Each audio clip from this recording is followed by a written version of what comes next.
નમસ્કાર મિત્રો, શિક્ષા મોટિવેશન ચેનલમાં આપ સર્વ મિત્રોનું હાર્દિક સ્વાગત કરું છું. મિત્રો, આજે આપણે એક વ્યાકરણનો ટોપિક છે જેનું નામ છે રવાનું કાર્ય. હવે આ પ્રશ્નમાં ઘણા બધા આપણને પ્રોબ્લેમ્સ જે ઊભા થાય છે, પણ સાવ સહેલામાં સહેલો ટોપિક હોય તો આ રવાનું કાર્ય શબ્દ છે. હવે આનો અર્થ જોઈએ કે રવ એટલે અવાજ થાય, કે અવાજ હોય એનો અનુકારી એટલે કે જેનું એક કોઈ અવાજ હોય એને કંઈ રજૂ થયો હોય એને આપણે રવાનુકારી શબ્દ તરીકે આપણે ઓળખી શકીએ. તો અહીંયા આપણને આપ્યા છે કે કૂતરો બોલે કાં કાં ને કોયલ છે એ બોલે કુહુ કુહુ, આ શબ્દ આપણને આપ્યા છે. તો આવા શબ્દ છે જેમાં કંઈક અવાજનો ઉલ્લેખ થયો હોય તો એને આપણે શું કહી શકીએ? રવાનુકારી શબ્દ તરીકે આપણે ઓળખી શકીએ.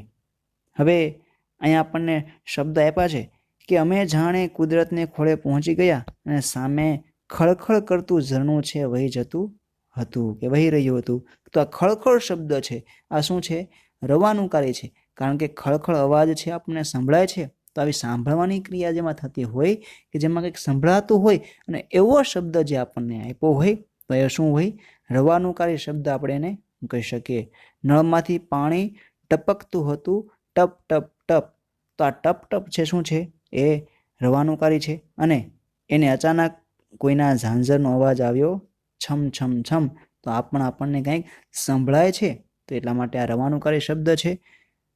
બહાર દેડકાઓ ડ્રાઉ છે કરી રહ્યા હતા અને બંદૂકમાંથી સનનન, આ પ્રશ્ન છે વારંવાર પૂછાય છે કે બંદૂકમાંથી સનન કરતીકને ગોળી છૂટી, તો આમાં રવાનુકારી શબ્દ એ શબ્દ ઓળખાવો, આવો પ્રશ્ન છે વારંવાર પૂછાય છે. એટલા માટે ખાસ યાદ રાખજો કે આ સનન શું છે? એ રવાનુકારી શબ્દ છે. બરાબર.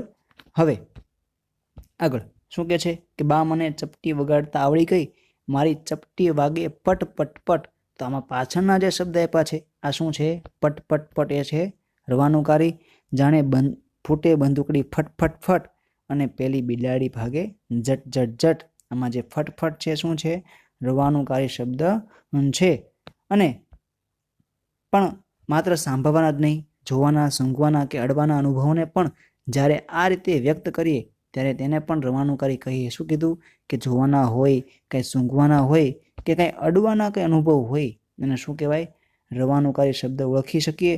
કે દિવાળીમાં ઘેર ઘેર પ્રગટેલા દીવાઓથી જાણે આખું નગર ઝળહળ કરતું હતું, તો આપણને આ ઝળહળ છે એ શું છે? એ જોવા કે આપણે જોઈએ છીએ, એટલા માટે આ પણ એક રવાનુકારી છે. પછી અનાજની બધી ગુણ અંદર મૂકીને માંગીલાલ બહાર આવ્યો ત્યારે પરસેવે રેબ ઝેબ હતો, તો આ રેબ ઝેબ છે આપણે એને જોઈએ. પછી તમ તમ છે કે સૂંઘવાનો કંઈક આપણને અનુભવ થાય છે, અને મગમગ આપણને સૂંઘવાનો છે કે જેમાં કંઈક સુગંધ આવતી હોય. અને આ ગલી પછી શું છે કે તમે ધર્મયુગ કોલોની કાંકરિયા રહો છો ને, આટલું સાંભળતા કાકાના કાનના પડદા પર ગલી પછી થઈ. હવે આ ગલી પછી એટલે શું છે?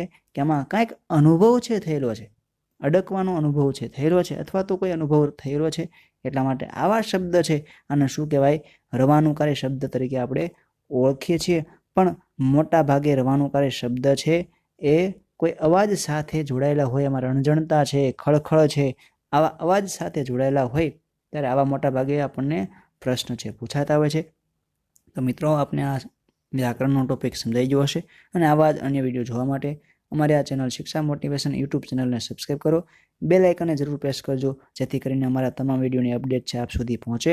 અને ધોરણ 9 થી 12 સુધીના વિડીયો છે અમારા પ્લેલિસ્ટમાં જે પડ્યા છે, એને જોવા હોય એ યુટ્યુબ ચેનલમાં જઈ અને પ્લેલિસ્ટમાં જઈને જોઈ શકે છે. અને કોમેન્ટ બોક્સમાં તમારા મંતવ્ય રજૂ કરજો અને આ વિડીયોને લાઇક અને વિડીયોને શેર કરજો. ધન્યવાદ.